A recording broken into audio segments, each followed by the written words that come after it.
All right, welcome everyone to the free How to Get into Medical School webinar. My name is Leah Feldman and I'm the president of MedCoach. Thank you all for coming out tonight. I know it's Saturday night, so thank you for being here. First, before we begin, you'll see on your screen that you'll have a chat box on the right-hand side or left-hand side, depending on your computer. If you could just type in yes, if you can hear me and see the screen, that would be great.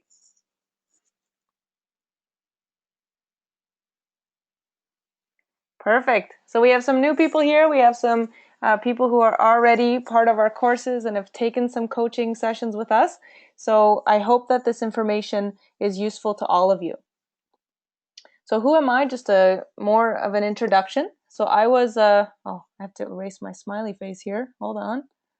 There you go. So I was accepted to McGill Medical School in 2010. I did my CEGEP in Quebec because that's where I'm from. And we have an accelerated program in Quebec where you can go directly into medical school.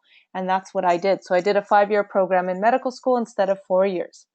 And then in second year medical school, I had a lot of people asking me for help, how to get in, for advice, mock interviews. And I realized that alone I could not help enough people. And that's why I started MedCoach in 2012. And now I've actually graduated McGill Medical School. I finished in 2014. I finished my residency as a family medicine resident in 2016, and that was also at McGill. And now I'm a family doctor, and it seemed like forever to get here, but now that I'm here, it feels like time has flown by, and that's how you're going to feel as well when you're in medical school. So now I practice in the beautiful city of Toronto, and I am here tonight to talk to you about my journey. So just to touch on MedCoach, I know I've mentioned it. We're a service of medical students network across Canada, and we offer one-on-one coaching sessions, and the coach can meet with you. You have a mock interview, go over your application, and you can choose the coach you like based off of your personal experience, where you are, what school you want to apply to, and you can check all of that out on our website. We also offer the weekly MMI webinar, which I'm going to talk to you about towards the end of this session. And it's sort of like what we're doing here. It's an online format. I'm also the author of The Secrets of the MMI, 7 Key Strategies to Check Your Way into Medical School, which is a book I wrote last year, which was based off of the weekly MMI sessions, actually the course that we did. And it goes over the skills that you need to know to master your MMI, and we'll talk about those skills today. So I want to talk a little bit about your reason for getting into medical school. First of all, before you start your application, before you even write your first part of your CV, most people have a reason that they want to get in. And it's very important to have a strong desire and a very powerful why. Because if you don't have a powerful why, then you're going to lose motivation. The application is going to seem too hard. The all-nighters that you have to pull to get the amazing grades that you need is going to seem like it's not worth it. So that's why it's important to have a very, very strong why that can get you through those difficult days. And some people have their why, for example, is that they have a very strong desire to help sick people, or that to help people. That's the most common thing that I've heard. Another one is that they love science, they love the human body, they feel that medicine is a culmination of various different disciplines, and it just lets you explore all kinds of different fields. And the third type of student that I've encountered is the student who really needs to get into medical school because that's what they need to do in life, and they just know that medical school is right for them. And I'm sure you can relate to that. I've also heard some people tell me that their family wants them to be a doctor. And I hear undertones of money as well, and wanting to get a great house and support their family in a flexible lifestyle. And while I'm not going to lie to you, medicine is definitely a way to have a good, stable income and have some flexibility. It actually is not as, I guess, lucrative as a lot of people think it is. So a lot of people don't know that doctors graduate with a lot of debt, and it takes them, on average, 10 years to pay it off. And there's a saying in medicine that if you wanted to get rich, you should have gone into business, because really medicine is not the way to get rich. You can make money, but you make that money by working really hard and by sacrificing and taking time away from your family. So it's not maybe as lucrative as you might think, and it's really important to go into medicine for the right reasons. Okay, so having your family want you to go in, or having your uncle who used to be a doctor, is not the right reason. It's just something that you know is right for you, and you've done your research and you've shadowed doctors, and you know that this is what you want to do, no matter what it takes. So just getting back to this slide, if one of these reasons is your reason, what you see here, then you might want to find a stronger why, because this is what we hear all the time. Okay? So what I suggest is for you to put in your personal story into it. And I have a student who I'm coaching now, and she really wants to get into medicine because she just feels that it's right for her. And that wasn't good enough. But with time, as I got to know her, and I realized actually what she's gone through as a person and all the adventures and moments that she's learned from, we were able to come up with a really powerful story for why she really wants to be a doctor. And then the focus is not the reason of really wanting to be a doctor, it's the journey and the insight that you've gained along the way. And that's what the admissions committee is looking for. They're looking for insight, that you understand what you're getting yourself into, right? Another part of the equation, aside from having a powerful why, we're not going to beat around the bush. You have to get amazing grades. And the reason is because it's you should see it as like the doorway to the application process. You get a pile of applications, right? Thousands of applications for only 100 spots. And how can we start to go through this? What's the process? So the first way they go through it is by grades. They put the GPAs that are the highest on the top and the GPAs that are the lowest on the bottom. Or if you're from Quebec, the R scores, right? So a lot of people ask me, do I need to have a GPA above the minimum? I would say yes. I think that's an easy answer right there, right? So the minimum is there for a reason. It's just the lowest score that has been accepted. Not even the average, it's the lowest. So you want that attention. You want your file on top. You do still have a chance if your GPA is low, but usually there is some reason or some letter of exception that you've submitted with your application. And it has to be a strong reason, right? Because remember, the people applying to medical school, they're very smart. Everyone is very smart. Everyone has great IQs, I'm sure, if we measured them. They have excellent extracurriculars. They have, medical experience, research experience. Everybody has a lot of stuff and a lot of insight. So you don't want, although you shouldn't give up if your GPA is low, but it shouldn't be your focus. Don't say, oh, I'll still get in if my GPA is low. Focus on getting that GPA up first. And one way to combat the low GPA, if that is the case, is especially if you're applying to a school that does not require the MCAT, you can write the MCAT. So for example, McGill will still accept the MCAT score. And if you have a low GPA and a very high MCAT, then they start to say, well, what happened here? Just before I keep going, I just wanted to remind you guys that you can always interrupt me and ask questions at any time, just where I had asked you to put in the chat box before. So if you have any questions or you want me to stop and answer something, a burning question, feel free to type that in there.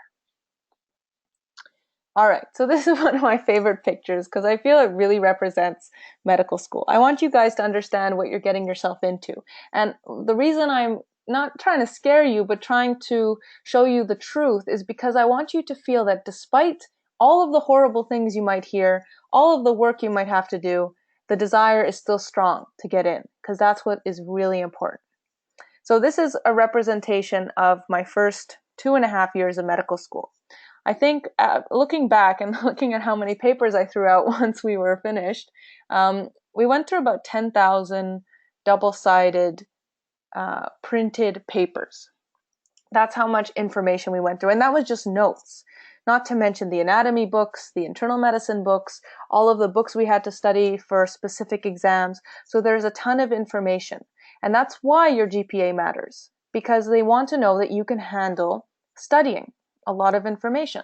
because the first 2 years of medical school are really about classes and learning. And then the third and fourth year, depending on which school you go to, is more of the clinical rotations and the shadowing and the learning how to be a doctor. Some schools now offer a program where in the first year you're shadowing a physician from day one. And while that's a great experience and is a very important experience to develop your personality, you still have to do all of the work. You still have to get through all of the paperwork. So it is a lot of work and you have to be ready for it. Okay? I'm just going to answer Anne's question here. So do you think that being a resident of a province is one of the key factors to getting into that province's medical school? So very good question. All right. So out of province applicants versus in province applicants. So it's definitely a factor. And if you want to play an odds game, you definitely have more of a chance getting in if you are from that province. And that's just because they give more spots usually to in-province applicants than out-of-province applicants. And that's why out-of-province applicants are their own category, right?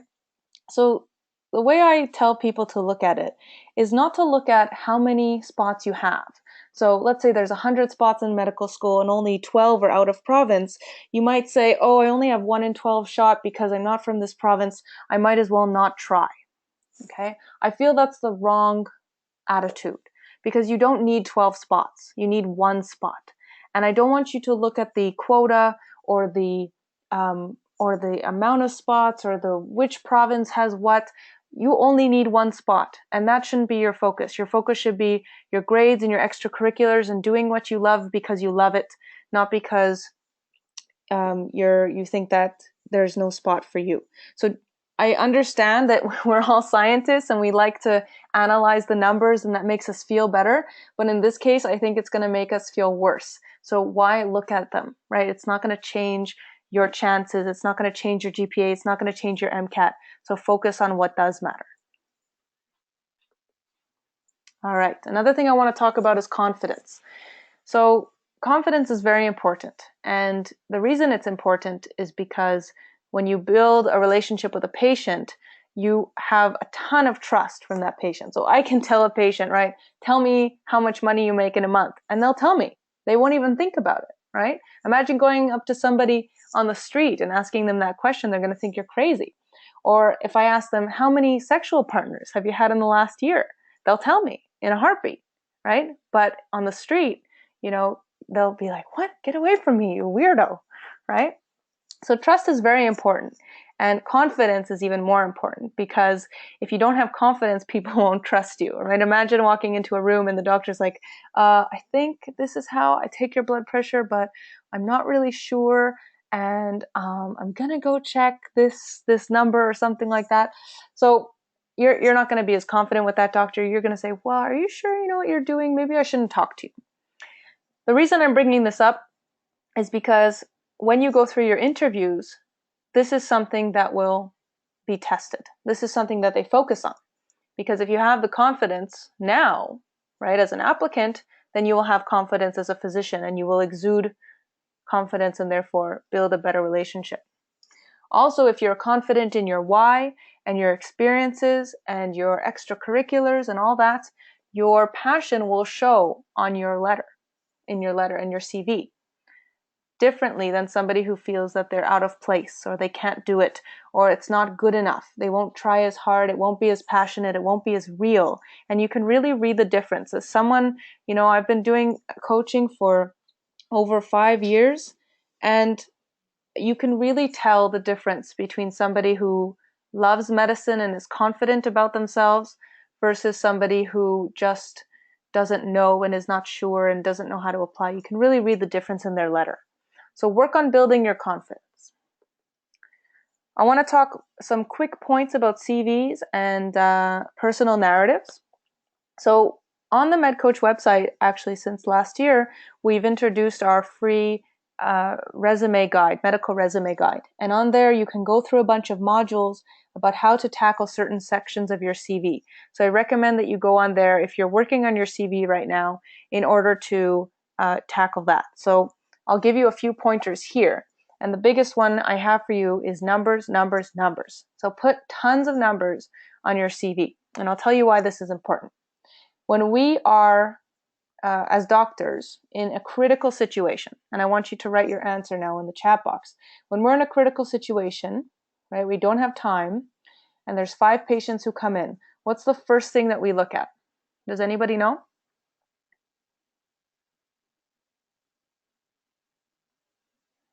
Take a guess.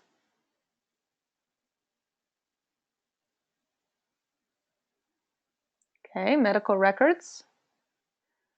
That would take you time. You have to open it, right? Okay, so if they're stable, what do you mean? Yes, there you go. So vitals, okay? And what are vitals? Blood pressure, heart rate, temperature, they're all numbers, okay? So as a doctor and going through medical school, I'm trained to look at numbers. If someone comes in panicking, chest pain, right, into my office, first thing I say, well, what's their heart rate? What's their temperature? What's their blood pressure? If it's all normal, I can calm down. If it's out of control, I call an ambulance. And that's the first decision point.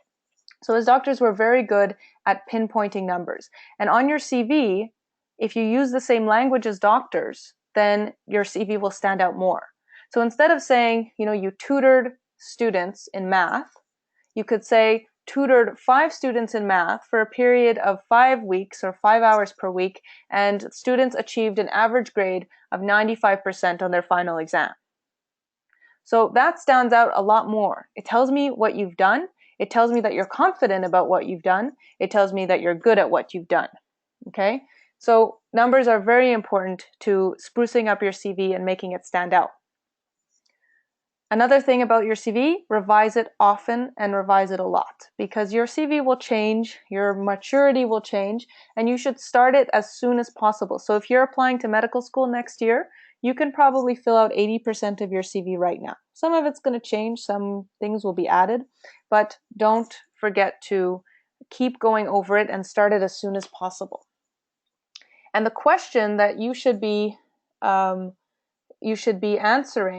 okay, in your CV when somebody is reading it. If somebody is reading it and they look at your extracurricular and they look at the description and they say, well, what did you do exactly? That's not the answer you want. Not the question you want. The question you want is, how did you do it? They want to know, whoa, this looks amazing. How did you do this? Right? And when we go back to that math example about the 95%, that's something that they're going to ask. Wow, how did you manage, and if you only tutored them for 5 hours, how did they manage to get such high grades? So that's the question you want them to be asking. And the last thing is transferable skills or medical skills. So if you did a job where you were working 90% of the time filing paperwork, and 10% of the job you were talking to customers on the phone, it doesn't mean that you should put 9 bullet points about filing papers and 1 bullet point about talking on the phone. It means that you should focus entirely on your customer service. Because as a physician and someone on the admissions committee, I wouldn't care about you filing papers. Okay, great. You know your alphabet. Great. Versus you talking to me about what you've learned by talking to people on the phone, how you've improved your communication skills, your listening skills. That's something that's much more important to me. So focus on your medical skills and how you portray them on your CV. And one last thing I want to talk about, okay, I had a student once and he didn't think that he did anything. I said, well, your CV is not very, doesn't have a lot of meat in it. Well, how come? And she's like, oh, no, because I didn't really do anything. I was like, okay, well, talk to me about this job that you had at the mall where he was a security guard. And after he talked to me about it, eventually we found out that he started this initiative where he invited the police officers to come to the mall so that they would eat lunch in the mall, and therefore the crime rate of the mall decreased because it was a problem. Shoplifting was a problem. But no, he didn't do anything important. When I heard that, I was like, oh my God, this is amazing, right? You have communication skills, leadership skills, management skills. You're a professional, right? Because you care about the professionalism of the environment. So he had all of these transferable skills, but because he had no confidence, he wasn't able to portray them. And that's why confidence is important. So I encourage you to brainstorm and go through your past and think, did I really do nothing? Is this really not that important? Or is there something that I could sell here? Is there something that I could bring out? All right, let's keep going. So cover letter and personal statement. This is something you also need to go over a lot. And this is something that evolves with time. So you might write it a year before you apply, and then 2 days before you change everything. Okay, it might not be the best idea, but the point is that it does change. As you learn, as you grow, you're going to learn new things, and you write it in, and that's okay. Another thing I want to tell you is that although you think you know what you're talking about, and although you think you're explaining it clearly, it doesn't mean that somebody who's reading it understands it the same way. And that's why you want a lot of different people to read your cover letter. Get a coach if you have, a parent, a friend, but keep in mind that they have some bias, right? You want somebody objective, maybe a supervisor, and have them read it so that they can give you that perspective. Did you really say what you wanted to say, or was it not clear? And then something else you should do, I'm going to skip to the last point here, is make sure you answer the question. Okay, a lot of people start off with their first sentence and they answer their question, they develop it, but then they don't conclude with the answer to their question, and it's some other conclusion. So make sure you're answering the question. And another thing you should answer is the question, why you? Why are you good? Right? So it's not necessarily I will be great at medicine because of this. It's just that when you're talking about your experiences, you relate it in some way to how you feel that you would make a great physician. Not, therefore, I want to be a doctor, but, for example, I feel that my experience in volunteering at the hospital has taught me how to appreciate the value of communication between patient and physician, and I hope to be able to achieve the same thing. Or I feel that with your guidance, I will achieve the same thing. So something like that to tie in your experience to your medical skills. And the last thing, before we talk about the MMI, in medicine, you really have to be you have to be comfortable with uncomfortable. Okay, what do I mean by that? As a doctor, you get into a lot of sticky situations. Sometimes they're very uncomfortable. Patients yell at you, and you have to be able to deal with these things. Now, of course, you're going to learn a lot in medical school, but a lot of it is not taught. And I have some patients now who are, not the most comfortable to speak to for various reasons. And it's very hard to know what to do. And that comes from just personality and training and experience. So I wanted to give you a few examples, like depression. Okay, somebody who's talking about suicide or taking pills or killing even somebody else, right? How do you deal with that? And that might even come up with in an MMI, a multiple mini interview. Another thing is legal issues. So one of my friends, okay, is now going through a legal case because of a patient didn't like her secretary. So she's suing the clinic. But now my friend has to deal with it, right? So it's a lot of various issues that you might not have learned about, but because you're flexible and you have confidence, you are able to deal with it. And another thing is people yelling at you. It's never comfortable. It's tested often on the MMIs. That's what people are afraid of. And we go through a lot of that in our MMI courses because it's one of the biggest fears. And there are also joyful moments, catching babies, working in the OR, showing the mother her baby for the first time. It's amazing experiences that you'll have in medical school as well. All right, let's get to the meat of this. How many of you here, actually I should have asked this before, how many of you here are preparing for an MMI or have received an interview already? Just to get an idea. You can send me also a private message if you want. If you don't feel comfortable sending a general message, you can send to organizers only. So just let me know if you have an interview coming up.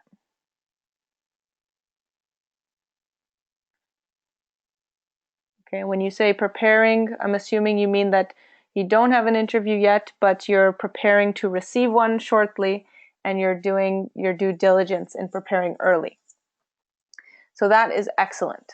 Okay, you want to start as early as possible for the MMI, for panel interviews, because especially with the MMI, it's like real life. And if you're not comfortable with real life, you won't be comfortable with the MMI. Okay, so what is an MMI? Just for those of you who are maybe don't know, it's about a circuit of 8 to 10 stations, depending on the school. And you go through the circuit, as you can see in this picture. You start off in room 1, you go to room 2, you go to room 3, and then you finish the circuit. Sometimes there's a rest station in between. You might have a video station or a writing station where there won't be somebody in the room. And if you're at a school who, like McGill, for example, that loves their actors, then you'll have an actor in the room.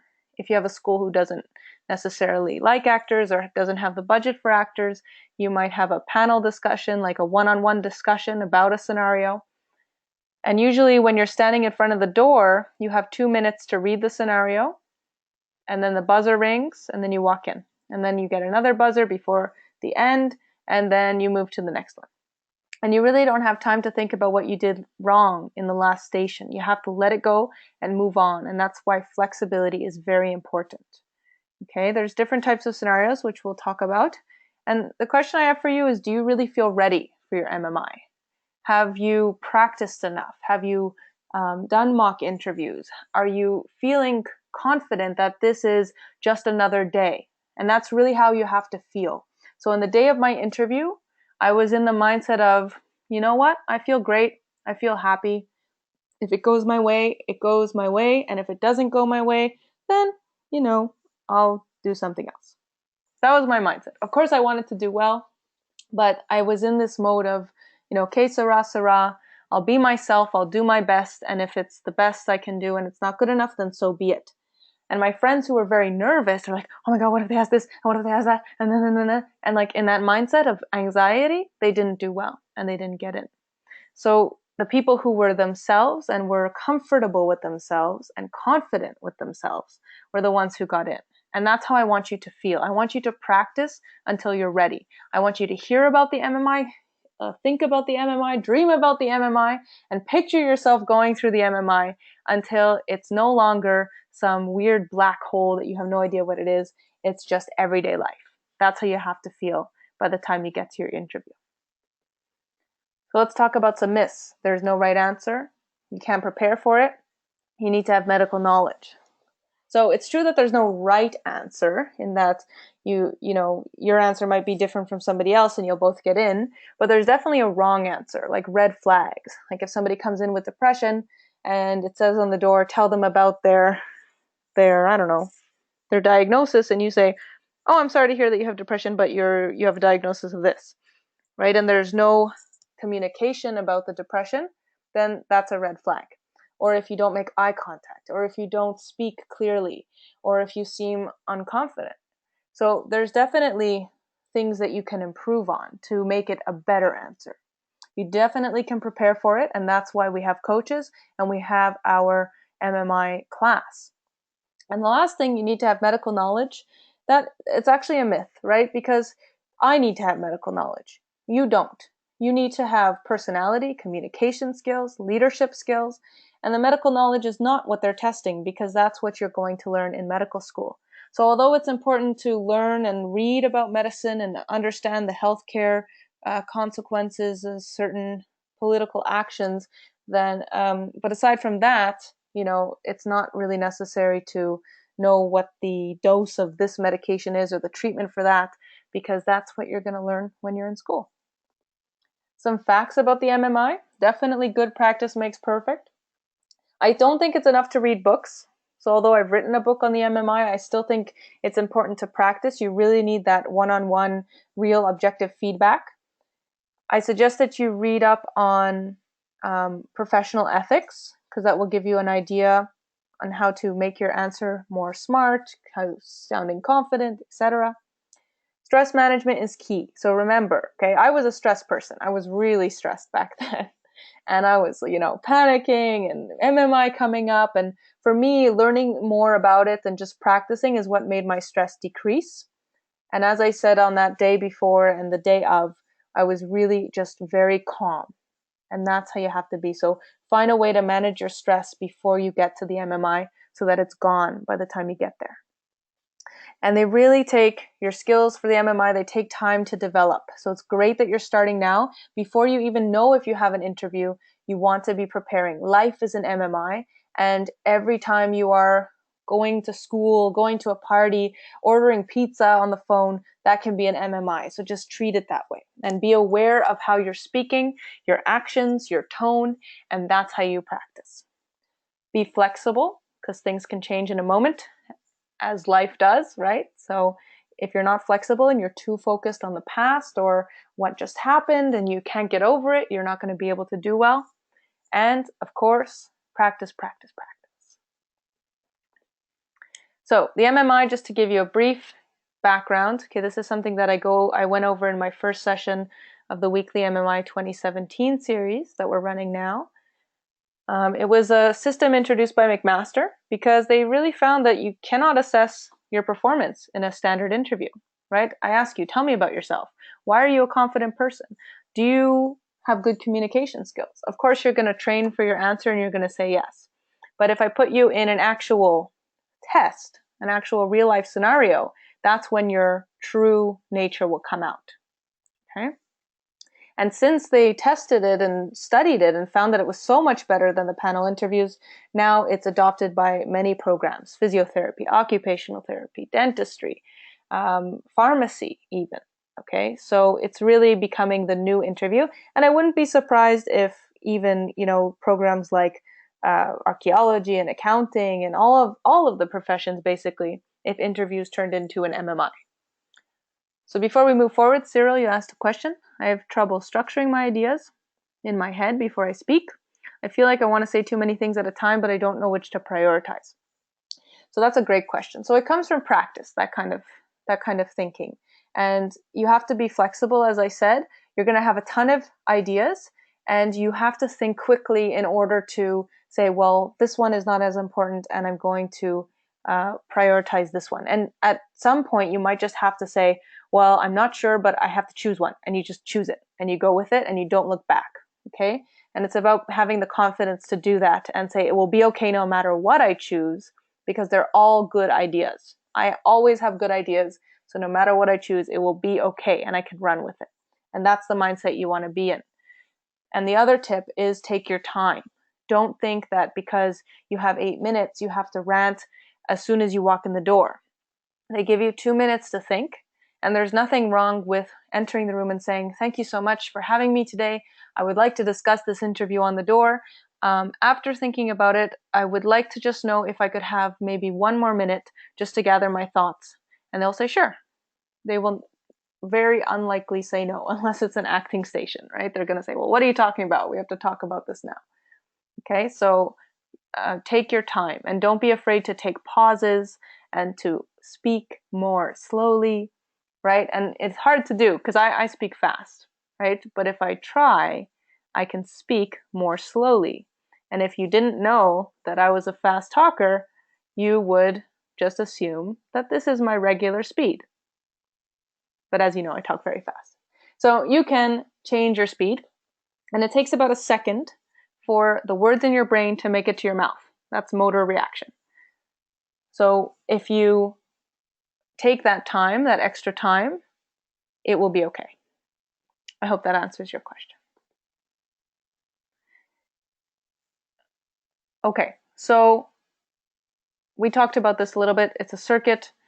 The MMI is a circuit, series of tests, testing your personality, and then you get an aggregate score based on skills. And sometimes the what do you call it? The marking sheet for the MMI is as vague as, please rate how good of a doctor you think this applicant will be out of 10. And that's your score. It can be more specific. It can be, do you think that this candidate addressed this specific issue of paternalism, for example? So you never know what's on it. So you just have to understand that it's based on different scores, and you try to do your best with your language, your leadership, your personality, and your interpersonal and your social skills. Okay, and the schools test what they want to test. Leanne asked if you'll have a pen and paper.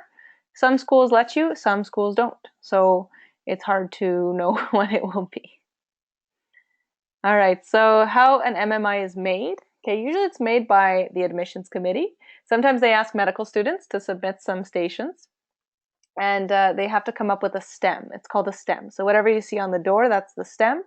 And there are a few other things in the MMI, and this is what we talk about in our course. The first thing is the prompt. So when you walk in the room and the actor says, well, why weren't you at the meeting the other day? That's the prompt. You know what you have to talk about now. Okay, they prompt you there. Then there are cues or probing questions. So let's say you're talking for 5 minutes and then the evaluator says, so I was wondering if we could talk about this instead, since I think this is more important. That's a cue that you're on the wrong track and they want to put you back on track. Your body language and their body language is very important to pay attention to. Usually the actors are amazing. So you think you're going to laugh, you think you're going to cry, but it's really real. I forgot that I was in my MMI, and every student I have had who has had an interview has told me that the MMI day was one of the most fun days of their life. So it is really just a real life game. That's how you should see it. And there's usually a scoring sheet at the end that the evaluator has to answer. There's a few types of MMI stations. Acting, discussion, that can include ethical stations or critical thinking stations, weird stations, writing stations, video you might have that you have to write about, that's like a Casper test, and abstract thinking or drawing. And my question to you is, what is your fear? Or do you have fear? I'm sure you do, but the question is, what is your fear? Is it the fear of acting? Is it the fear of being judged? Is it the fear of not knowing what to say? Fear of seeming stupid? Breaking down, showing emotion, the fear that you might have an accent and be judged that way.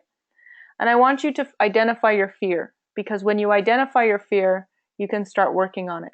You can start tackling it, because these are all in your head. These are not real. No one is going to call you stupid. No one is going to judge you because of an accent. Okay, we live in Canada. We're proud of our multiculturalism. So don't be afraid to show who you are. Okay? The fear of being judged, well, I can't help you with that. That's why you're at your interview, right? You shouldn't have that fear. You're there to be judged. But if you have confidence and you know that you are a good person, you're kind, you're ethical, you do the right thing, you are nice to people, you listen to people, and I know that I am and I can do it. And if you have that attitude, then this fear will disappear. So identify your fear now and start focusing on it and changing your thoughts around that fear. All right, where can you start for the MMI? There's lots of resources on PubMed. PubMed is a research site that compiles published papers. And remember that the MMI, right, like all good science, had to be tested before it was implemented to replace the regular interviews. So there's a lot of research about it. So read it. Right? Read why it's better. Read how they tested people. Read what kind of skills they were looking at. Okay? Another thing you can do is turn everyday life into an MMI station. Just practice, like I said. There's a lot of schools that have sample questions on their website, so take those and go practice with a friend. You can join our Facebook group, the MedCoach group, and sometimes I post extra resources there. So that's a great place to connect with people, find a study partner if you want, or even ask questions for me. There's also my book, as I mentioned, but it's not enough. You need to practice. And the other thing I can recommend to you, aside from, of course, if you wanted to book a session with one of our coaches, if you feel that, there's no coach in your city, or you want to stay at home, or you're shy or whatever, we have the weekly MMI course. So the weekly MMI course is like what we're doing here. So we have, I'm the presenter and I run the course with now I think we have 20 people registered. And we have weekly meetings such as this. Usually I show my webcam when we do the mock scenarios so that we can practice with good body language. and you sign on. We go through some theory about the different skills that are needed. We go through some approaches to the MMI station so that we can get more practice. Because the more practice you have and the more MMI stations you've seen and the more you're comfortable with it, the better you'll be. So this is the link on the bottom here for the weekly MMI 2017. And we know that people who know what to expect do better on the MMIs. And there's 7 strategies, as I said, that I've identified to master any MMI station. And these are actually what I was tested on as a resident. So they said, why don't they test the applicants this way and take it from the start and make sure that they have it, okay? And I definitely believe that if you don't practice, you won't do as well. So definitely you want to practice. It's like as though you were in a physics class and you went to all the classes and you listened to the teacher really well, but you never did a practice problem, right? You're going to fail the exam. Even though you've been there and you've listened, you take great notes, right? It's not enough. You need to practice. You need to do those practice problems so that by the time you get to the exam, it's just like another homework session. And that's how you have to feel at the MMI. This is a mock scenario from session 2 that we had last week. So it was about you were on a clinical rotation, and you see that the nurse is not acting in the way that you think is appropriate.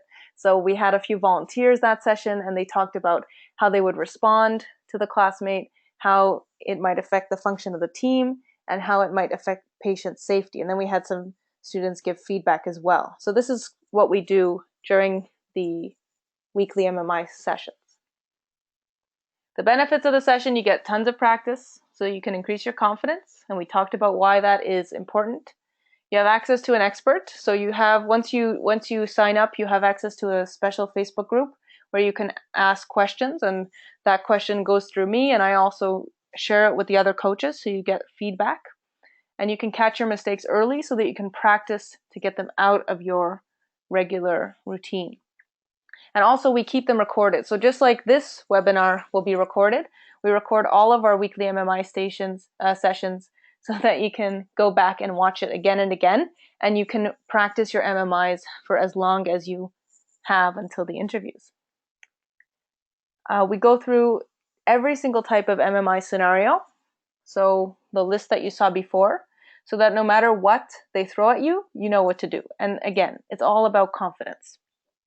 And also you have access to me, my personal email. I usually answer within 24 to 48 hours, depending on what's happening that day. But there's always access to somebody, me, another coach, who can answer your questions. So usually the weekly MMI is $250. And that includes, as I said, access to the Facebook group, access to me, access to the other members of the group so you can practice with each other, and of course our weekly sessions that are recorded and you can watch every week they're uploaded. But because you have come out tonight, and I really believe in rewarding people for taking the time to help themselves. So as a thank you for coming out tonight and spending your time with me and listening to what I have to say, the usual price, I'd like to offer you a knockdown of $100. And actually, our third session is starting in 45 minutes. So we have our third session of the weekly MMI starting at 7 p.m. Eastern Standard Time. So if you would like to sign up, now would be the time to do it. You can join our class. You'll be able to hear more from me, more practice scenarios. And I hope to see you at the course tonight. So what you can do to access this offer is click on the link. I don't think you'll actually be able to click on it, so I'll copy paste it in the chat box. Just give me a second there. There you go. And you can use that specific code to sign up. And that will give you the $100 off of our course tonight. And well, actually for the rest of the course, which will run probably until mid-February, end of February, just maybe the first week of March. And you'll be able to practice your skills, see how other people answer scenarios, see how the MMI is actually run, and increase your confidence. So thank you very much for your time. As you are just exploring the links on our website, I have a few more minutes for questions. If you have any, now would be the best time to type it out. I'll answer Cyril because I saw that you posted something a while ago. So how do you confront politely somebody about something like if you have a task to make something and one of the other groups is always texting or just being mean to somebody? So that is your leadership skill, and that's one of the tested skills on the MMI, and it's definitely something that can come up. And for confronting people, that's something that we go through in our weekly MMI sessions. So if you would like, or if you would like to practice that specific scenario, you can either book a session with one of our coaches who can go through that with you, because you really have to practice it. Like, I can tell you how to confront somebody, but at the end of the day, when somebody's yelling at your face or not listening to you, you have to be in the moment to actually learn from it. So I suggest that you book a session with one of our coach, and or join the weekly MMI, and then we'll go through that too. So the other question we have here is if you'll have access to the 2016 videos. So the 2016 videos are different than the 2017. It's the same theory, but the stations are different. And the difference also is that, of course, the 17 videos are live, whereas the 2016 videos are recorded from last year. But with this price, you will not have access to the 2016 videos. We sell the 2016 videos separately. We also have the Ultimate membership, which gives you 10 coaching sessions and access to everything on our website. So that would include all of the 2016 videos, 2017 videos, and also the 2015 videos, because we had a 2015 series as well. All right, any more questions before we end for tonight and I go prepare for session 3 of the weekly MMI?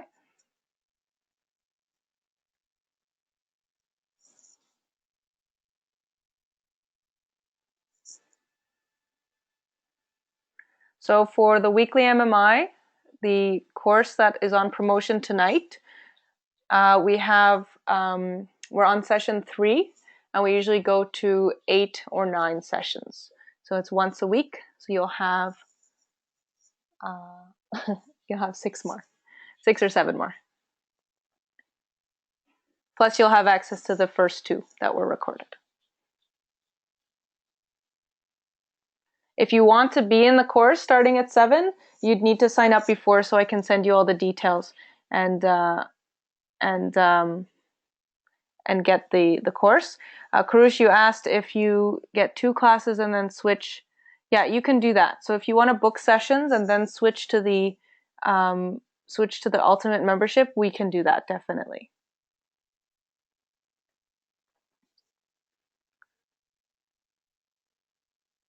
All right, so just to reiterate, just to answer Cyril's question, if you want to be on the call in half an hour at 7 p.m., you would need to sign up before then.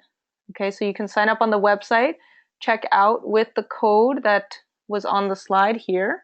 Sorry, I'll go back. And just sign up before the sessions start. So Cyril, I don't coach in Montreal. I'm from Toronto. I usually only coach Ultimate members, but we have like a planning session. But our coaches from Montreal can definitely coach you.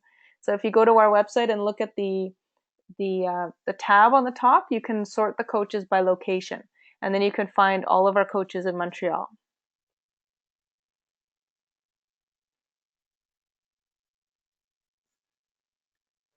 Thank you, and have a great night and great rest of the weekend.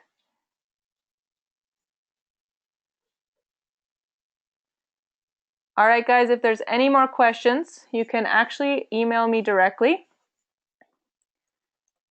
So someone asked, how long will this offer be available? So because you guys came out tonight, this offer will be available until the end of the course. So if you can't sign up tonight, that's fine. As long as you have this code, you will have access to this offer. Okay. So here's my personal email on MedCoach. And if there's any more questions, feel free to reach out and ask away. Have a great night, guys. And I will thank you, Karush, for letting me know Did you contact them through the personal messaging system on the website? Okay, so send me an email with the names of the coaches. Sometimes they're in busy rotation, so they don't get a chance to answer. So just send me an email, and I will double check with you, okay? Yeah. No, there are some, Cyril, there are some in Montreal who are available. You can ask Jared or Kelly or Ella G and Ella B. They should be able to help you. Okay, send me a message and we'll make it work for you, okay? All right, guys, have a great night. And this will be posted so you can watch it again.